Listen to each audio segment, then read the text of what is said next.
مطرح شوه او د چین د دولت رئیس شي جین پینګ پکې یوه مهمه وینا وکړه. په چین کې خصوصي سکتور او اقتصاد د چیني شکله عصریتوب، حیاتي ځواک او د باکیفیته پرمختګ مهم بنسټ بلل کیږي او د چین د اقتصادي پرمختګ په برخه کې یې مثبت لور لوبولی او د نړیوال اقتصاد د ودې لپاره مهم خدمتونه کړي دي. نن پرې اړه مې له افغان اقتصاد پوه نقیب الله حبیبي صاحب سره مرکه کړې او لیدو ته یې ستاسو پام راګرځوم. سلامونه حبیبي صاحب، په خپرونه کې هرکلی درته وایم. تاسو د چین اقتصادي پرمختګ ته ډیره توجه کوئ، نو د تدارکاتو په برخه کې د چین خصوصي تصدیو لور ته په څه نظر ګورئ او یا په افغانستان کې مو د چین د خصوصي تصدیو پانګونې ته نظر کړی او دغه تصدۍ د دواړو هیوادونو ترمنځ پر سوداګرۍ څه اغیزه لري؟ علیکم سلام اغلی غاټول، تاسو ته سلامونه وړاندې کوم، همدارنګه تاسو لیدونکو ته سلامونه وړاندې کوم په دې هیله چې ټول به جوړ روغ وي. تاسو د پوښتنې په ځای کې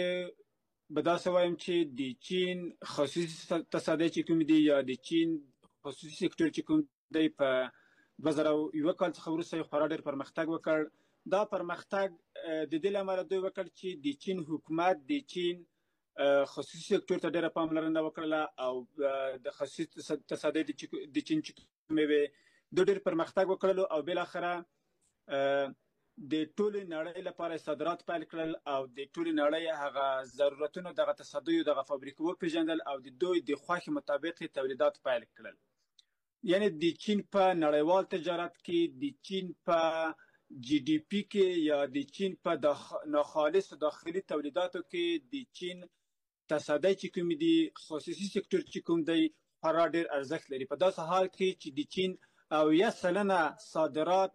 دغه خصوصي تصدۍ یا شخصي سکتور تشکیلوي. همدارنګه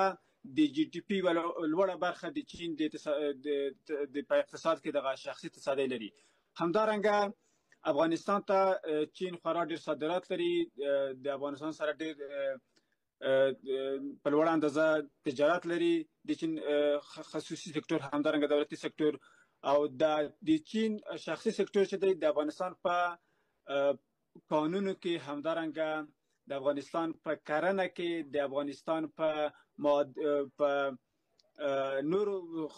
شخصي برخو کې په فابریکو کې ډېره پانګونه کړې ده او همدا مهال هم دوی په افغانستان کې په پانګونو باندې بوخت دي او څېړنې ترسره